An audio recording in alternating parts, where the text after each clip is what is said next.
Ela desafiou os ingleses, liderou exércitos e ouviu vozes divinas. Mas será que toda essa fé era dela? Ou Joana d'Arc era apenas uma peça em um jogo de poder maior do que ela poderia imaginar? Santa, guerreira, bruxa ou uma ferramenta na luta pelo poder político da igreja e da realeza? Joana d'Arc, a camponesa que mudou o destino da França, inspirada por vozes divinas, ela desafiou exércitos, coroou um rei e se tornou uma lenda. Mas será que essa história é tão simples quanto parece? Por trás das batalhas e da fé, havia uma luta silenciosa por poder. Nobres, clérigos e políticos viram em Joana uma oportunidade. Mas para quê? A heroína foi uma enviada de Deus ou uma jogada estratégica em um tabuleiro de intrigas políticas e religiosas? Mensageira de Deus ou jogada de poder? Quem era Joana antes das vozes? Uma jovem camponesa de uma vila esquecida, uma guerreira que inspirou exércitos e virou o jogo de uma guerra centenária. Guiada por vozes, ela acreditava serem divinas. Joana d'Arc entrou para a história como uma bruxa, santa ou mártir. Mas será que sua ascensão foi apenas obra de Deus? Ou havia forças nos bastidores manipulando cada passo de sua jornada? Joana d'Arc é uma das figuras mais icônicas da história da França, um símbolo de coragem e fé inabalável. Sua história começa em Dom Remy, um pequeno vilarejo, mas rapidamente se transforma em um fenômeno nacional.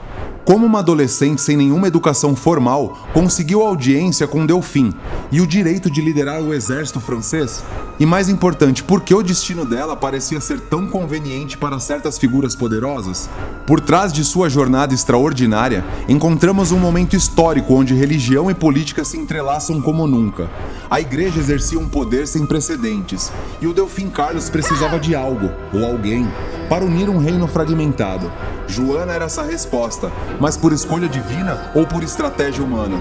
Joana acreditava ser guiada por Deus, mas quem mais pode ter moldado o destino dessa jovem? Joana saiu do anonimato para se tornar uma figura central na luta pela França. O que realmente aconteceu quando ela conheceu Delfim Carlos? Um milagre divino ou uma jogada política magistral? Aos 13 anos, Joana d'Arc alegou ouvir algo que mudaria sua vida para sempre. No jardim de sua casa, sobre o som distante dos sinos da igreja, ela viu e ouviu o que descreveu como vozes divinas. São Miguel, Santa Catarina e Santa Margarida. Esses eram os nomes que Joana atribuiu às vozes que a guiavam. Eles não só falavam, mas também apareciam a ela em visões detalhadas, ordenando que permanecesse pura e liderasse a França à vitória. Uma tarefa monumental para qualquer um, ainda mais para uma jovem camponesa. Durante seu julgamento, Joana descreveu essas experiências com convicção. Segundo ela, as vozes eram claras, doces e insistentes. Elas a instruíram a buscar o Delfim e a salvar a França dos ingleses. Mas de onde realmente vinham essas mensagens e por que começaram nesse momento crítico da história? Estamos falando de uma França dividida, devastada por quase um século de guerra, onde a população ansiava por um sinal de esperança, um símbolo, uma lenda que pudesse unir o povo e renovar a fé na vitória. Joana apareceu exatamente neste contexto. Teria sido isso apenas coincidência? As explicações para as vozes de Joana variam até hoje. Para muitos eram mensagens divinas, uma intervenção milagrosa de um momento de crise. Outros questionam se eram alucinações, talvez causadas por condições médicas ou epilepsia ou esquizofrenia. E há ainda aqueles que se perguntam: poderiam essas vozes ter sido fabricadas ou incentivadas por terceiros com interesses políticos ou religiosos? Seja pela fé ou pela necessidade, as vozes tornaram Joana especial. Elas deram a ela uma missão e uma autoridade que transcendiam sua condição humilde. Mas e se essas visões não fossem apenas um chamado celestial? Poderiam ter sido parte de uma estratégia para criar uma heroína que inspirasse o povo e unisse a França sob uma bandeira comum? As vozes levam Joana a Delfim, o homem que ela acreditava ser o legítimo herdeiro da França. Mas como uma jovem de origem humilde conseguiu convencer um futuro rei? Joana transformou suas visões em ação e começou sua jornada extraordinária rumo ao centro do poder francês. Visões divinas ou uma narrativa poderosa? A França do século XV estava em pedaços. Após quase um século de guerra com a Inglaterra, o país estava dividido, suas terras saqueadas e seu povo desesperado. Em meio a esse caos, duas forças lutavam para manter o controle: a monarquia e a igreja. A Guerra dos 100 Anos não era apenas uma luta por terras, era uma batalha pelo controle do trono francês.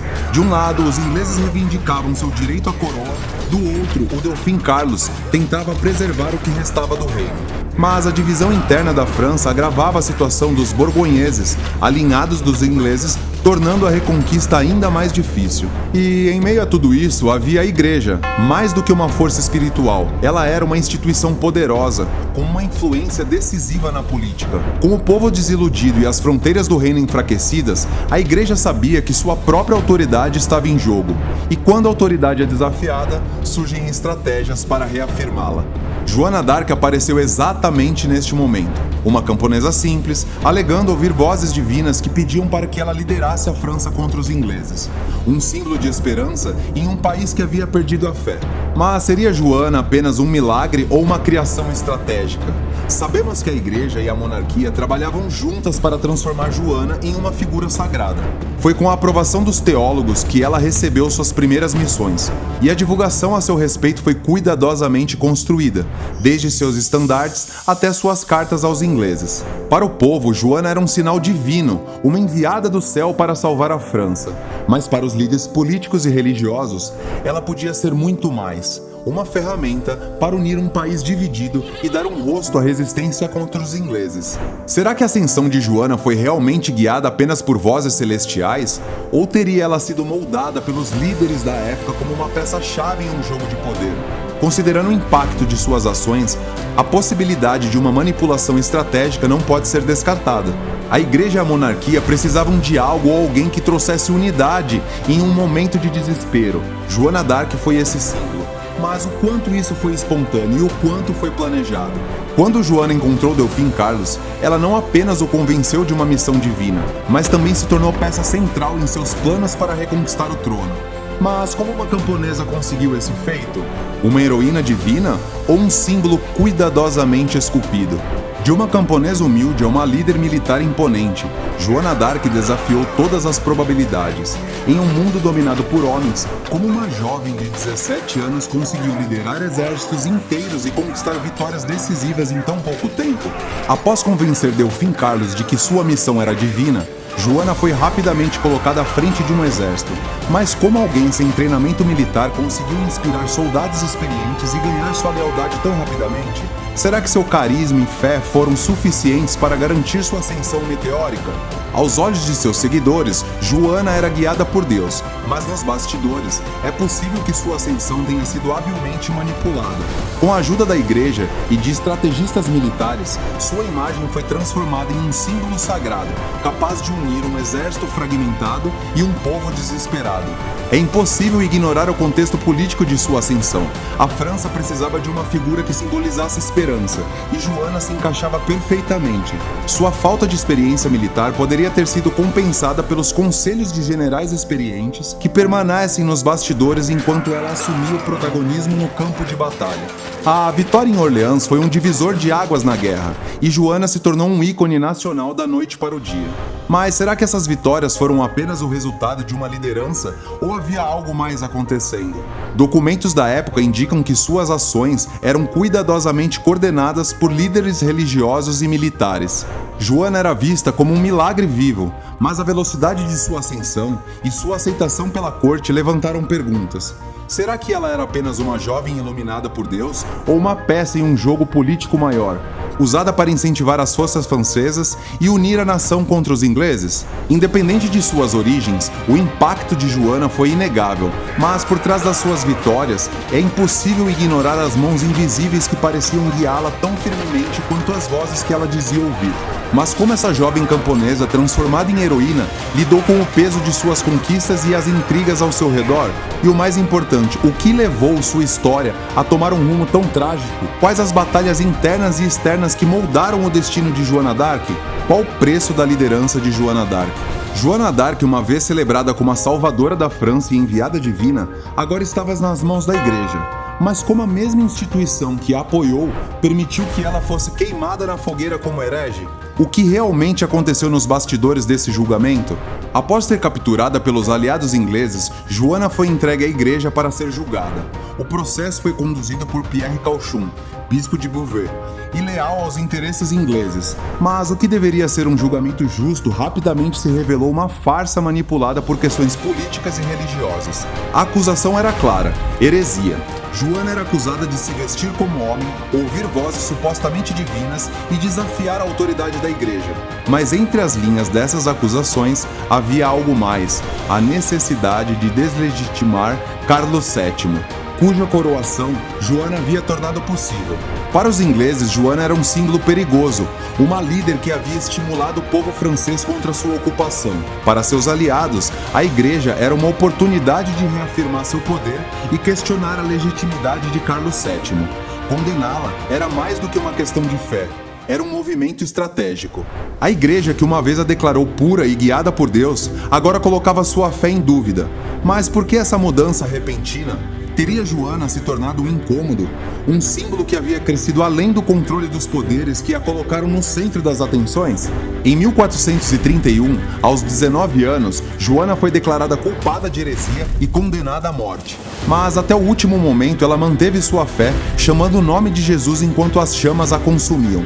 Foi um fim trágico para uma jovem que acreditava estar cumprindo a vontade divina. Seus restos foram destruídos, mas sua memória permaneceu. Ainda assim, a pergunta persiste: por que a igreja permitiu que a sua guerreira fosse sacrificada? Teria sido medo, interesses políticos ou uma traição planejada desde o início? Mas a história de Joana não terminou com as chamas. Décadas depois, um novo julgamento revisaria seu caso, e Joana se tornaria um símbolo eterno de resistência e fé. O que levou a essa resistência e como sua história mudou o destino da França para sempre? Qual o legado de Joana d'Arc? Décadas após a sua execução, a história de Joana d'Arc tomou um rumo surpreendente. A mesma igreja que a condenou à morte agora se preparava para reabilitá-la.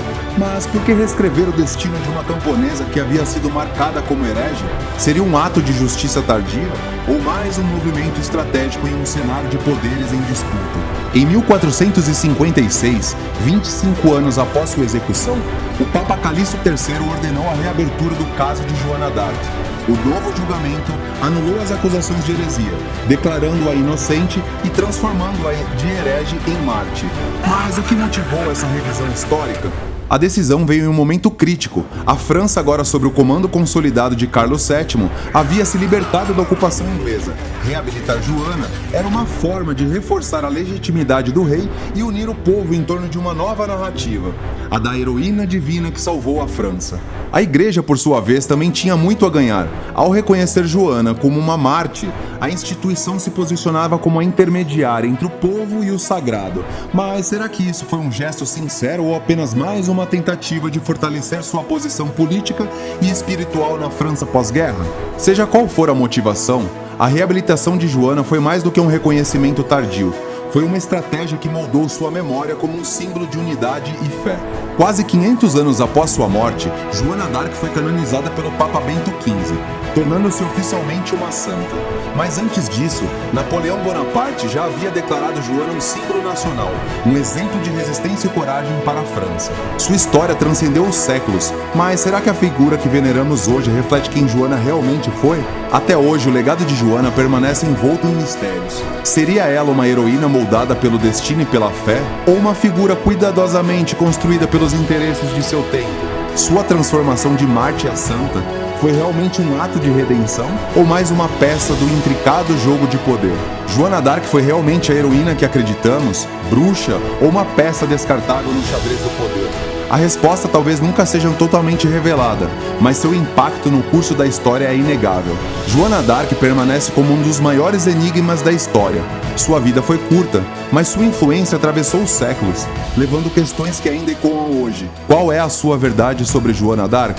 O fim de um mistério é apenas o começo de outro. O mistério é a chave, mas a porta, essa você abre. Cada resposta traz uma nova pergunta. A jornada continua.